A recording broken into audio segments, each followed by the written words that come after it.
Hello प्यारे बच्चों, सभी को मेरी तरफ से हमेशा की तरह जय Shri Krishna. Radhe Radhe. Radhe Radhe to everyone and welcome to this small session on दो सवाल की बात, यानी जहां हम चंद मिनटों में आपके सामने कुछ बहुत अच्छे से सवाल आपके सामने रखते हैं। कुछ ऐसे सवाल जिनसे आपको डेफिनेटली कुछ ना कुछ नया सीखने को मिलता है, देखते हैं, समझते हैं। इस सेशन का पूरा फायदा उठाने के लिए ज़्यादा अच्छा होगा कि आप जैसी सवाल मैं डिस्प्ले करूं, वीडियो को पॉज करें, उसे खुद सोचने की कोशिश करें। लेकिन सवाल सही में बहुत अच्छे लेवल के हैं, अगर नहीं बने तो उदास होने की ज़रूरत नहीं है। वीडियो प्ले करिए और सवालों को देखिए। सिर्फ दो सवाल, और जो समय मैं आपका चाहूंगा ज़्यादा नहीं, 20 to 30 मिनट्स, इससे ज़्यादा समय आपका नहीं लगने वाला। तो चलिए आइए शुरू करते हैं। ये रहा पहला सवाल। जे एडवांस 2018 में पेपर 2 में आया था। Let P be a matrix of 3 by 3 order so that all entries in P are from the set -1 0 and 1, then the possible value of determinant of P. P के पॉसिबल डिटर्मिनेंट की maximum value चाहिए, maximum possible value of determinant of P. पी एक matrix है 3 by 3 order की, और उसके सारे एलिमेंट्स कहां से बने हुए हैं? सारे एलिमेंट्स -1 0 1 से बने। तो अगर मान लो जैसे मैं पी कह दूं, A1 B1 C1 A2 B2 C2 A3 B3 C3, ये P है। इसके जो सारे एलिमेंट्स हैं AI BI CI, जितने भी हैं, I चाहे वो BI हो चाहे वो CI हो, ये सब के सब बिलोंग करते हैं -1 0 और 1 को, है ना। सारे के सारे बिलोंग करते हैं इस सेट को। अब डिटर्मिनेंट ऑफ P की बात वो कर रहा है, तो डिटर्मिनेंट ऑफ P का मतलब होगा A1 B1 C1 A2 B2 C2 A3 B3 C3। इसके मैक्सिमम पॉसिबल वैल्यू क्या होगी, यह पूछा जा रहा है। जबकि ये सारे नंबर्स कहां से कहां तक है? -1 0 या 1 के बीच में, ये तीनों हैं। ये तीनों नंबर्स हो सकते हैं, यानी A1 B1 C1 -1 0 और 1 में से कुछ हैं। ठीक है, तो आपसे पूछा जा रहा है इसकी मैक्सिमम पॉसिबल वैल्यू। तो भाई इस डिटरमिनेंट को एक्सपैंड कर दें, पहली रो के अलॉन्ग। तो A1 B2 C3 -B3 C2, फिर प्लस, नहीं, -A2 -B1, फर्स्ट रो के अलॉन्ग एक्सपैंड कर दिया मैंने। A2 C3 -A3 C2, फिर plus C1 A2 B3 -B2 A3, ये आएगा।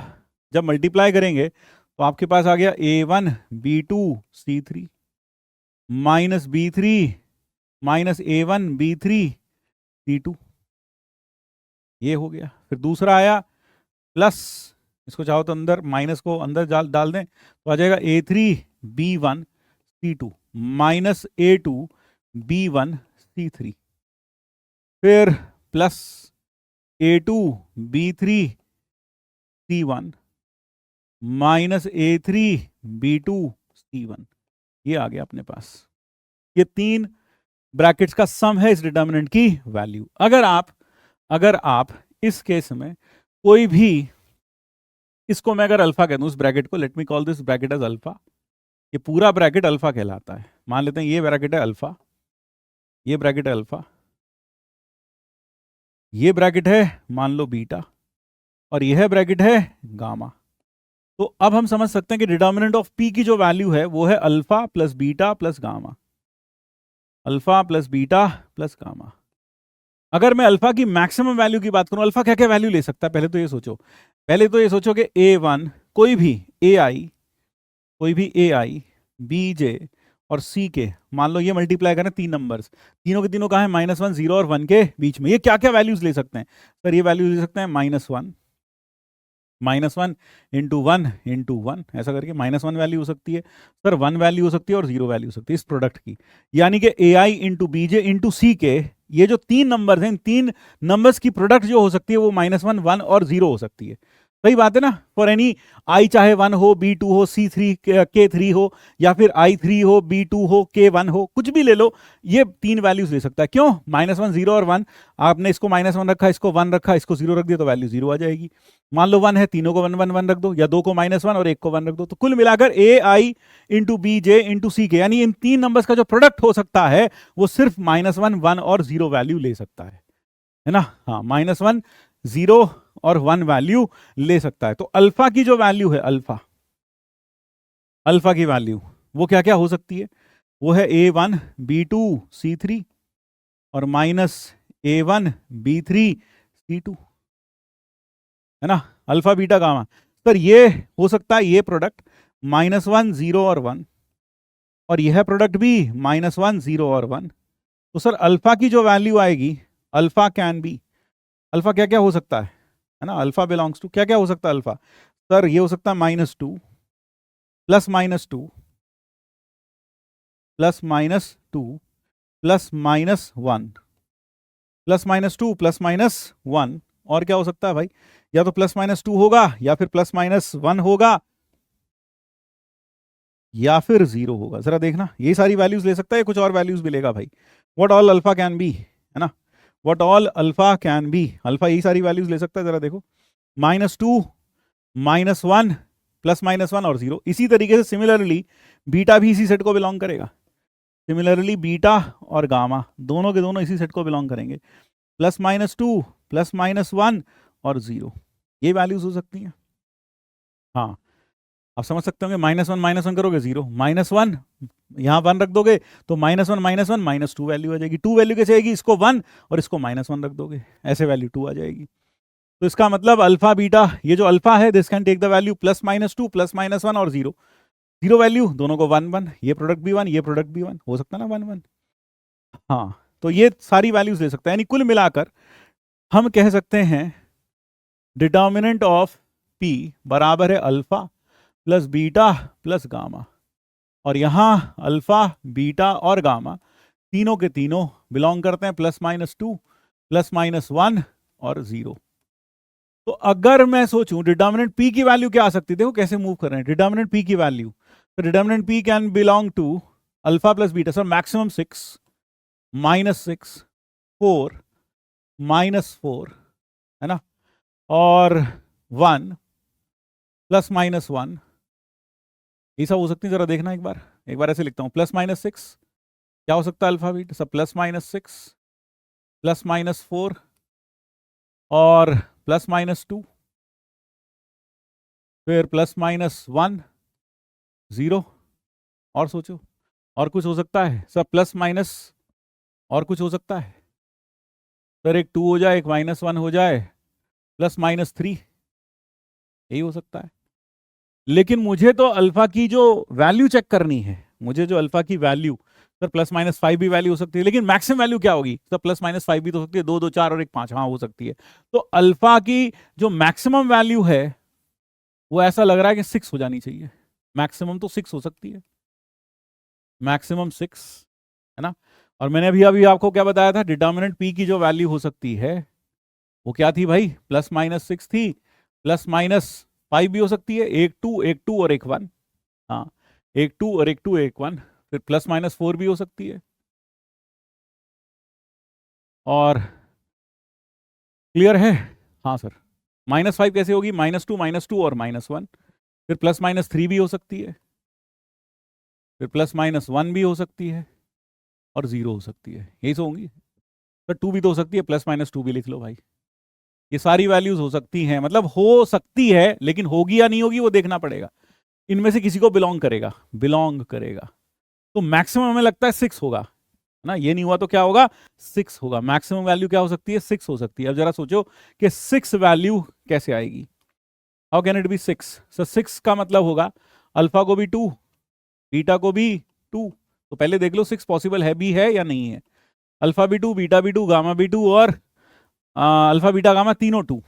अगर अल्फा 2 है तो अल्फा 2 कब होगा, सर अल्फा था ये, इससे बना हुआ था, यानी कि इसकी वैल्यू 1 और इसकी वैल्यू -1, यानी मैं कह सकता हूं A1 B2 C3 ये तो 1, और A1 B3 C2 ये -1, तभी तो अल्फा 2 होगा, ये 1 ये -1, तो मिलकर हो गया 1 -1 that is 2।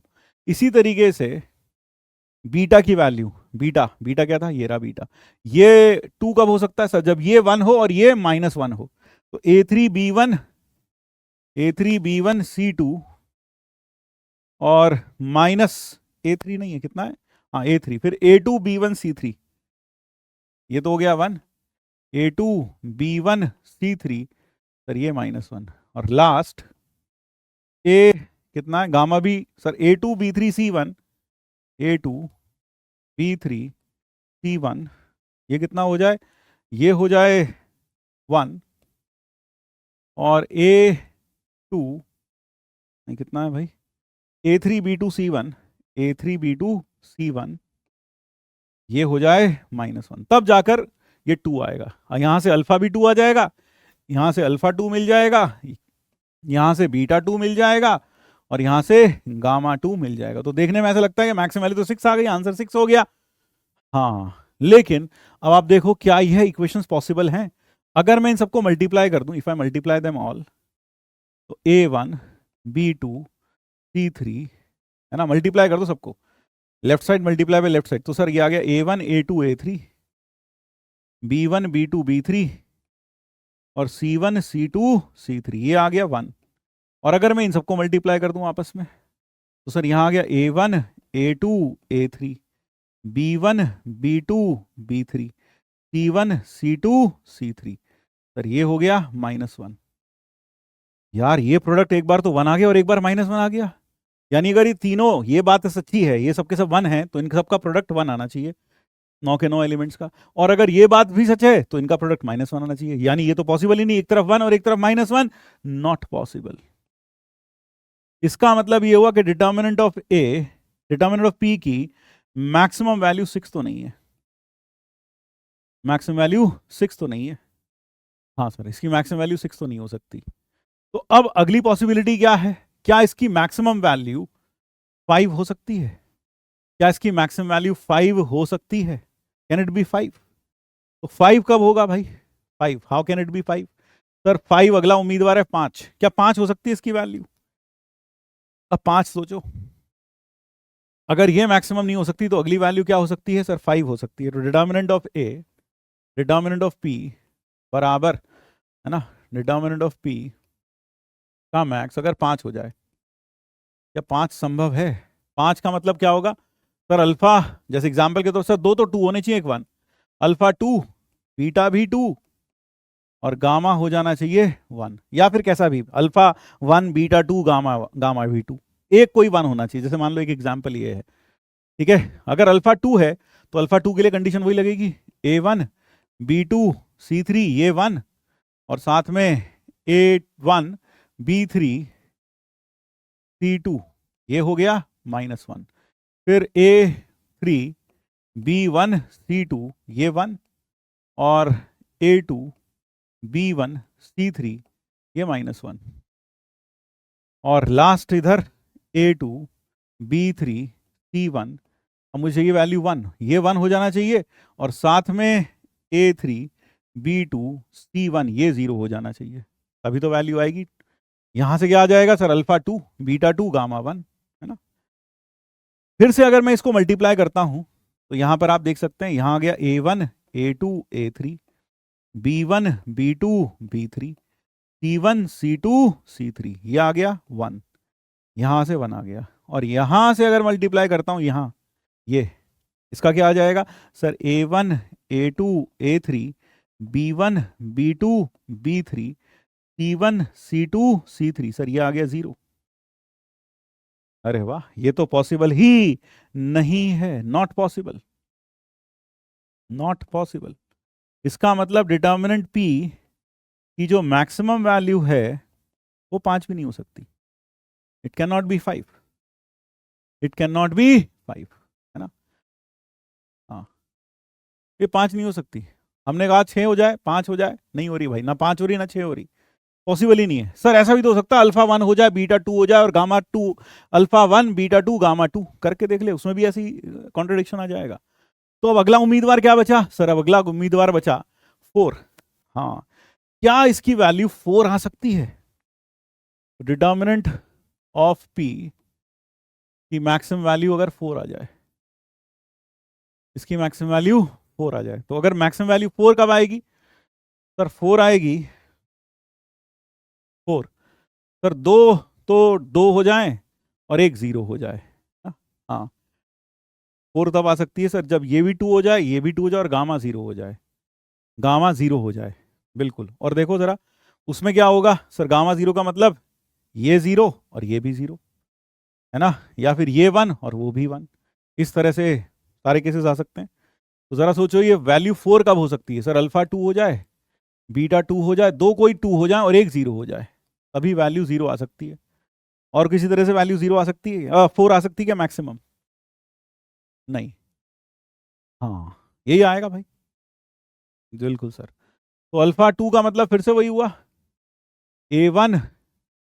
A1 B2 C3, A1 B2 C3 A1, और A1 B3 C2 ये -1, और इसी तरह से A3 B1 C2, A3 B1 C2 यह 1, यह 1, और A1 B3 C2 B3, नहीं नहीं, A2 B1 C3, A2 B1 C3, A2 B1 C3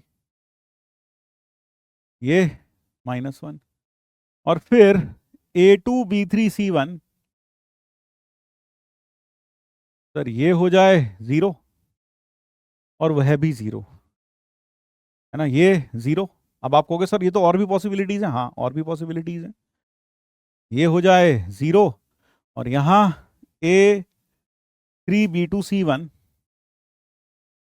ये भी 0 हो जाए, या फिर ये 1 हो जाए और ये भी 1 हो जाए, या फिर ये भी -1 हो जाए, यह भी -1 हो जाए। यानी कहने का मतलब है दोनों 0 हो जाए, या फिर दोनों 1 हो जाए, दोनों 1 हो जाए, या फिर दोनों -1 हो जाए, ऐसे, है ना, तब ये 0 आ सकता है। तब क्या हो सकता है? तब ये गामा 0 आ जाएगा। यहां से अल्फा 2 आ गया, बीटा 2 आ गया, गामा 0 आ जाएगा। अब देखो अगर ये 0 हुआ तो इन सबका प्रोडक्ट 0, ये 0 तो इन सबका प्रोडक्ट 0, यानी बराबर आ सकता है। 1 1 1 1 1, यहाँ 1 आ जाएगा, और यहाँ कितना आ जाएगा? यहाँ 1 1 1 आ जाएगा, और यहाँ भी -1 इंटू 1, ये भी 1 आ जाएगा, नहीं बराबर हो सकता है। 1 1 -1, तो इसका प्रोडक्ट आएगा -1, A1 A2 A3 B1 B2 B3 C1 C2 C3, और यहाँ आएगा 1 -1 इंटू -1, यहाँ भी -1 आ जाएगा, यानी बराबर हो सकता है। यानी यहाँ लग रहा है कि हाँ बराबरी हो सकती है ना, यहाँ ऐसा लग रहा है कि हाँ ये केस संभव है। तो आप बनाने की कोशिश करो यार। तो सोचो जरा, अगर मुझे डिटर्मिनेंट बनाना है, कितना वैल्यू लानी है, कितनी 4, तो मैंने लगा लिया 1 1 1 1 1 1 1 1 1, ऐसे लगा लिया। अब सोचो मैं 4 बनाना चाहता हूं, तो 4 कैसे बनेगा? 4, अगर मुझे लग रहा है कि 4 पॉसिबल है, तो डिटर्मिनेंट P बराबर, अगर मैं ये है इसमें से माइनस करता हूँ तो 0 बन जाएगा ये, है ना। कैसे बनेगा भाई 4, जरा सोचो सर। अगर हम ये इधर माइनस करें, यहाँ मैं लगा देता हूँ -1, यहाँ जब माइनस करेंगे तो सर ये बन जाता है 1 -2 0 0 और 1 1, ठीक है। ये गया, ये गया, और सोचो यहाँ 1 1 1 है। अब मैं जब इसे एक्सपैंड करूंगा, मैंने सोच रहा दिमाग में, देखो कैसे सोच रहा हूँ, मुझे 4 लाना है, तो 4 लाने के लिए मैंने सोचा यहाँ -1 लगा दिया, तो जब मैंने माइनस किया तो यहाँ 0 बन गया, ये गया और ये गया, तो ये बनेगा -2 इंटू 1 1 ज़ा 1, सर यहाँ -1 लगा दो, यहाँ -1 लगा दूँ। अब देख, नहीं -1, यहाँ जरा सोच लो, ये बनेगा -2 इंटू -2 इंटू, सोच रहा मैंने क्या किया, मैंने यहाँ -1 लगा दिया अपनी तरफ से। मैंने पहले 1 1 1 बनाया, अब मैं वो डिटर्मिनेंट बनाने की कोशिश कर रहा हूँ, देख फिर से बना के दिखा रहा हूँ। 1 2 3 1 2 3, अब मुझे 2 लाना है, 4 लाना है। 4 कैसे? यहाँ दिख रहा है कि 4 संभव है, तो देखते हैं सर, ये 0 ये 0 ये 0, तो डिटर्मिनेंट वैल्यू 0 आ जाएगी, तो मैंने यहाँ -1 लगा दिया, यहाँ -2 आ गया, 0 0। अब अगर एक्सपैंड करूंगा तो ये आ गया -2 इंटू 1, और मैं चाहता हूँ -1 हो जाए, तो मैं क्यों ना यहाँ माइनस लगा दूं, ये देख, ऐसा लगा दूं। अब जरा देख इसका डिटर्मिनेंट वैल्यू, अरे हाँ सर 4 आ जाएगा, देख अब जरा मल्टीप्लाई करके देख।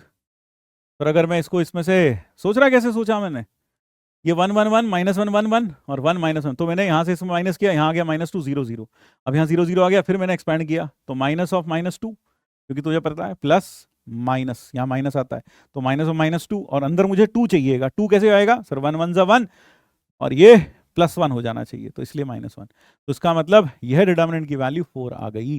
तो इसका मतलब डिटर्मिनेंट P की मैक्सिमम वैल्यू क्या है? 4 है। The value, maximum value determinant is 4, that is it. इसकी डिटर्मिनेंट की मैक्सिमम वैल्यू 4 आ गई। समझ में आया क्यों आई 4? क्योंकि हमें लग रहा है कि पॉसिबल तो है कि ये वैल्यू आ तो सकती है, क्योंकि यहां पे कोई कॉन्ट्रडिक्शन नहीं आ रहा। लेकिन कॉन्ट्रडिक्शन ना आने का मतलब ये नहीं होता कि ये वैल्यू आ ही जाएगी। ठीक है, जरा ध्यान से सुनना, मैं बहुत बारीक बात बता रहा हूं। यहां तो क्या था, यहां तो कॉन्ट्रडिक्शन आ रहा था, ये 1 आ गया और ये -1 आ गया। नहीं हो सकता, कॉन्ट्रडिक्शन आ रहा है, नहीं ये संभव है, हो ही नहीं सकता, पक्की बात है। ये भी नहीं हो सकता, पक्की बात है। लेकिन यह है, यहां पर कोई कॉन्ट्रडिक्शन नहीं आ रहा, यहां पर हमें कोई कॉन्ट्रडिक्शन नहीं मिल रहा। और जब हमें यहां कोई कॉन्ट्रडिक्शन नहीं मिल रहा तो हो सकता है ये संभव हो, लेकिन इसका मतलब ये नहीं कि संभव होगा ही होगा, क्योंकि आपने प्रोडक्ट लिया है।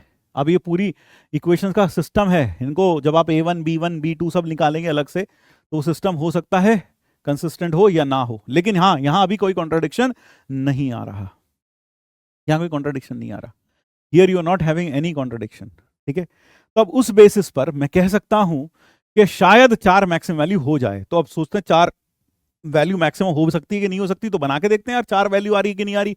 उसने कहा सारे एलिमेंट्स क्या हैं, 1 -1 या 0 है, तो हमने बना लिया। सर क्या सिर्फ ऐसा एक ही डिटर्मिनेंट होगा? नहीं भाई, बहुत सारे होंगे। और एक और डिटर्मिनेंट बना के दिखाऊं? चलो आओ। डिटर्मिनेंट P बराबर क्या रख लें भाई? सर 1 1 1 1, फिर से लगा देता हूं। सर 0 0 लगा दें? चलो 0 0 लगा दो यार, तुम 0 0 लगा लो। अगर तुमने 0 0 लगाई तो फिर 0 0 लगाओगे तो कुछ होगा क्या? अगर तुमने 0 0 लगाए तो मेरे ख्याल से तो नहीं बन पाएगा यार ना, ये लगाना पड़ेगा। और सोचो अब क्या कर सकते हैं।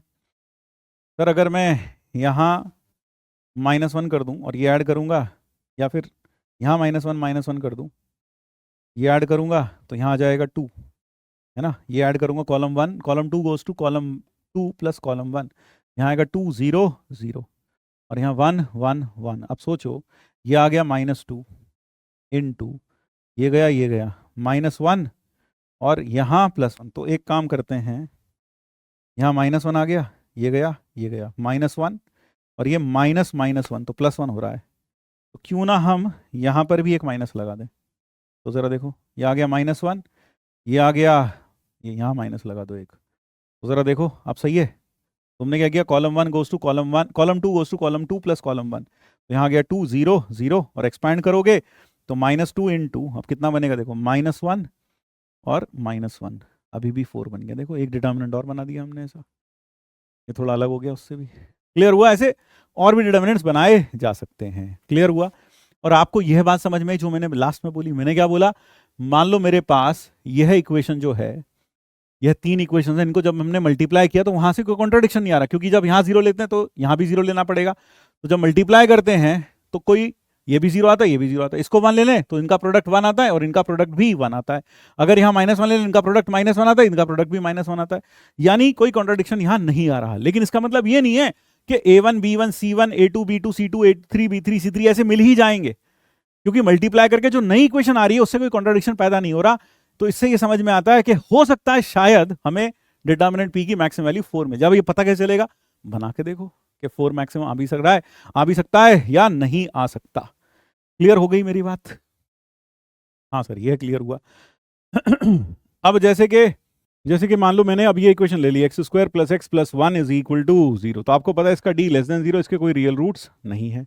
इसी तरीके से मैंने ले ली -5x² और +6x - 2 = 0, इसका d भी <0 है। दोनों का d < 0 है। लेकिन जब हम इन दोनों को ऐड करते हैं तो मेरे पास आता है -4x² प्लस का 7x माइनस का 1 = 0। और अगर मैं इसका d देखता हूं तो इसका d क्या आ जाएगा, 49 माइनस 4 4 जा 16, है ना। ये 4x² हुआ, 4 4 जा 16 -16 विच इज ग्रेटर दैन 0। तो आप देख सकते हैं यहाँ पर इसका d भी < 0, 36 - 4 × 2 8 8 5 40, ये भी नेगेटिव था, इसका d भी नेगेटिव था। लेकिन जब दोनों को ऐड किया तो हमारे पास जो नई इक्वेशन आई उसका d ग्रेटर दैन 0 आ गया, उसके रूट्स रियल आ गए। यानी बस मैं इस एक्सरसाइज से बस इतना बताना चाहता हूँ कि यार जैसे हमने इनको मल्टीप्लाई किया और इनको मल्टीप्लाई किया, कॉन्ट्रडिक्शन नहीं आया, तो इसका मतलब ये नहीं है कि जरूरी नहीं है कि मैक्सिमम वैल्यू 4 होगी ही होगी। हाँ, यहां से कोई कॉन्ट्रडिक्शन नहीं है, इसका मतलब हो सकती है शायद। तो वो हमने फिर यहाँ वेरीफाई किया, वैल्यू 4 बनाई और देखो वैल्यू 4 आ गई। जबकि पिछले वाले केसेस में क्या हुआ था, वहां वैल्यू 4, यहां पर कॉन्ट्रडिक्शन आ गया था। यानी कुल मिलाकर ये 2 और ये 2 और ये 2 हो ही नहीं सकता, क्योंकि अगर ऐसा होता तो फिर ये दोनों इक्वेशन एक साथ सही होनी चाहिए थी, जो कि संभव नहीं है। So I hope you got my point. अब ये अगला सवाल ये मैं आपके लिए छोड़ता हूं, आप इसे अभी खुद ट्राई करिए। यहां पर लिखा है, if every element of a 3x3 determinant is from the set 1, -1, then show that the value of such a determinant can only be 0, -4 और 4। यानी इसकी वैल्यू सिर्फ 0 हो सकती है, -4 हो सकती है, या फिर 4 हो सकती है। 0, -4 या फिर 4। ये आप खुद ट्राई करिए, I think that would be better. 3x3 determinant है और इसका जो एलिमेंट्स हैं वो 1, -1 से हैं। यहां पर एलिमेंट्स क्या थे, यहां जो एलिमेंट्स थे वो थे -1, 0 और 1 से, और यहां एलिमेंट्स हैं -1 और 1 से। ठीक है, तो आप इसे खुद ट्राई करिए, एक बार ट्राई करके देखिए। आपको प्रूव करना है जो डिटर्मिनेंट वैल्यूज हैं वो सिर्फ 0, -4 और 4 हो सकती हैं। यानी आपको जो बाकी वैल्यूज आ रही होंगी वो सब वैल्यूज आपको क्या करनी पड़ेंगी, दिखाना पड़ेगा पॉसिबल नहीं है, ये रिजेक्ट हो जाएंगी। That is what you have to show in this problem. अगर ये नहीं हुआ, निराश मत होना, क्योंकि ये सवाल भी बहुत अच्छा है। अगर नहीं हुआ तो अगले टर्न पर, अगले 2 सवाल की बात में हम इसको भी सॉल्व कर देंगे। तो बस ट्राई करिए, है ना, ट्राई करिएगा इसको सॉल्व करने के लिए। चलिए बस आज के लिए इतना ही। तो ज़्यादा समय नहीं लेते हुए आपका 20-27 मिनट में आई कंप्लीट दिस, एंड जय श्री कृष्ण, राधे राधे।